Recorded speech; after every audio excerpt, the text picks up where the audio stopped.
Today we're going to be talking about the VA Form 526EZ, and this is the form that you are going to file for service connection for any condition that you haven't already filed a claim for. So your initial claim for service connection for a condition has to go on the 526EZ. This is going to basically let the VA know what conditions that you're claiming, information about your service, and where they can find more medical information if they need to, how to contact you, that sort of thing. So this form is available on the VA's website. It's going to be right there on the front page when you go to the va.gov. Over to the right, you'll see a box, how to file a claim for VA compensation. If you click on that, it will take you right to a page with the form where you can either fill it out online or print it out and submit otherwise.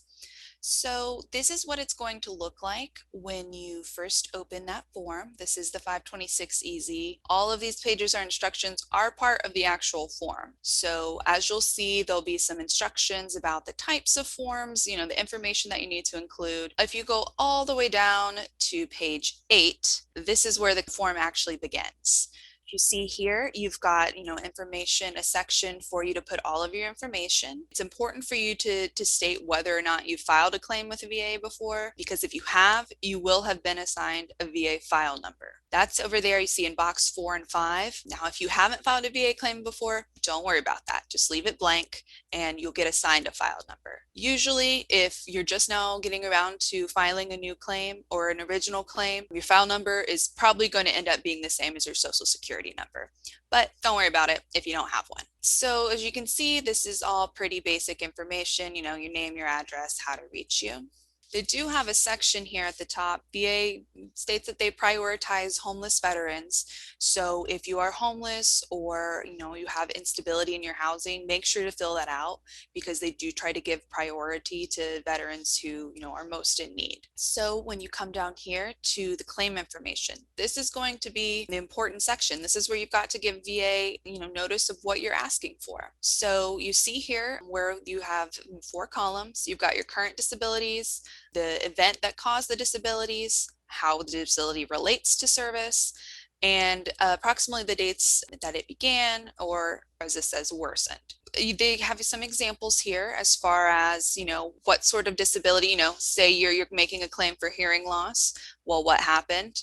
You can state your MOS, you were exposed to noise and when you served. Now, it is important to make sure that the conditions that you're claiming are conditions that you have a diagnosis for. You can't just put in a claim for a condition that you haven't been diagnosed with because you think you have it. You've got to have at least some sort of medical evidence pointing to a diagnosis. What you'll want to do as well is make sure to specify. I see a lot of times people will claim Agent Orange exposure as a disability. That's not a disability. There's tons of disabilities that do come from Agent Orange exposure, and that's what you're going to put in that first column there. So diabetes, heart disease, Parkinsonism, etc. Any of those conditions or conditions, kidney cancer, bladder cancer, all kinds of things can be caused by Agent Orange. But you need to specify what your disability is. And then over there in that second column, you can state Agent Orange exposure was the event that happened in service. So you'll go through and for as many or as few conditions as you're claiming, go ahead and fill those in. And then here in this next section on the page, this will be helpful for the VA to get some information. So if you've had treatment at a VA facility, the benefits side also has access to those records. So if you can state which VA you go to when you get treatment, this here it says specifically date of treatment. This can be ongoing. It can be really any date. You can put the date of your diagnosis or the date you first began going to see, whatever VA specialist at whatever facility. You just want to make sure that you can, as much information as you can include as possible. As you see, there's a box over there where, if you don't have the date, they'll just request records from that facility for all dates, but it's easier and it will go faster if you have that information available. And something else important here, you'll see right under the VA information is some additional forms that you're going to submit for certain conditions or if certain things apply to you. So for example here, supplemental claims, you see that first item there. That's going to be a claim that you're going to file if you are requesting increased rating or service connection for a condition that's been denied before. So if you're applying for a condition that you've already applied for and been denied, even if it was 15 years ago, it doesn't matter. Don't use the 526 EZ for that condition. You're going to use the supplemental claim form. And you can see there, it's got the form names. So you can find these on the VA website pretty easily. We can put a link to the form site. Another important thing that you need to consider is if you're married or you have children that are under the age of 18, your spouse and your children can be considered dependents. And with that, comes an additional monetary award. Depending on the amount of compensation that you're receiving for each dependent that you have, you'll get a little bit extra because of course, you're providing for somebody else. Something I see a lot in claims is where a veteran will submit his initial claim and get service connection, but they don't compensate him for his spouse or his children. Then after benefits get awarded, you have to file that claim and go through that again. Now, the VA will usually grant it. There's not usually much trouble if you're filing the claim for dependents after you've already been awarded service connection, but it'll go a lot easier if you go ahead and submit it initially. You won't have to do any extra steps after you file your claim for dependents because you have already put it in at that point. All right, and some other forms that may apply to you are going to be if you are applying for individual unemployability. In addition to putting in a 526 EZ claim, you're going to want to submit the specific form for individual unemployability benefits, which is the 8940. Also, if you are claiming post-traumatic stress disorder, PTSD, there's a particular form that you're going to use for that. It's called the stressor statement form. That is when you're going to give the VA some information about when your stressors or stressors happened, where they happened,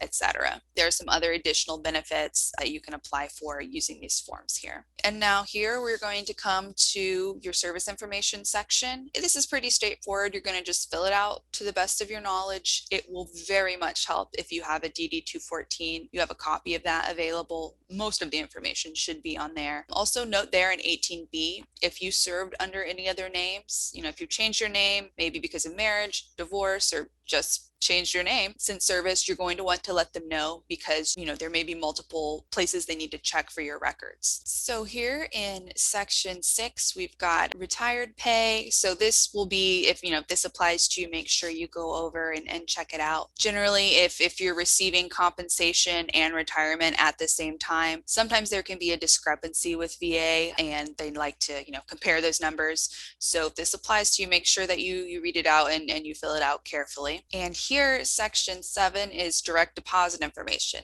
This is asked for by the VA because when you're granted benefits, if they don't have direct deposit information on file, they're going to issue a check with any retroactive benefits that you may have, which is, fine, you'll still get it. But there's also the risk of it getting lost in the mail or it being delayed. And you just find that direct deposit is the easiest way to do that. That way, when you are granted benefits, once that decision is finalized and the award is sent, it will go straight to your account. And this part is very important. You need to sign your claim. I rarely see it if witnesses are required. As long as you sign it and date it, you'll be okay. And that's all. We've come to the end. So something that I hear a lot are questions about, okay, well, what if I need to explain what I'm filing for or provide more information and I don't have enough room on the claim? Well, to do that, you're going to file a VA form 4138. I believe the title of that is just Statement in Support of Claim. As you can see here, it's just got, your basic information on there. This is so they can associate it with your file and any records or other claims, decisions that have been in your file before. So you can see here, we've got section B for remarks. And this is where you're going to discuss whatever information you want the VA to have.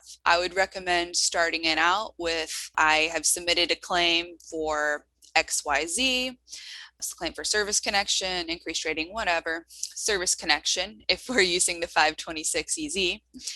And Here, then, you will have space to write whatever additional information you need the VA to have. Maybe it's regarding an incident that happened in service. You want to explain that little box they gave you on the 526 wasn't enough to explain how something happened in service. Maybe you want them to have, additional records. In any case, you've got some space here to write. So you have about, page and a half, 2 pages. And I would say if you think that you need more space or to put more information than these 2 pages, you probably don't. Because what can happen is if you give the VA too much information and just overwhelm them, it can slow down your claim. It can make it more unfavorable to you. A lot of times I have seen that when the VA gets overwhelmed with information in a particular claim, it seems to slow that claim down, which makes sense because if you're giving them information about, well, this incident happened and then I got treatment at this one place and then this hospital, I got this treatment here. Also, back in 1993, I saw a doctor, but I didn't have any records. You don't need to go that much into detail in this first initial claim. If the VA needs extra information, they are required to contact you and let you know if something was missing on your form or they need information to continue to process your claim. They will let you know. If you just kind of, again, overwhelm them with information, it can slow down the claim. I have seen cases where veterans think the more information, the better. You would hope that would be the case, but it's just not. The VA has so many cases that they're working on and so much information that they're dealing with that you need to make it as easy as possible to identify the important information for your claim. Thank you for watching another one of Helen Ponton's Quick Hits. I'm attorney Rachel Cheek, and if you like our content, please like and subscribe for more information.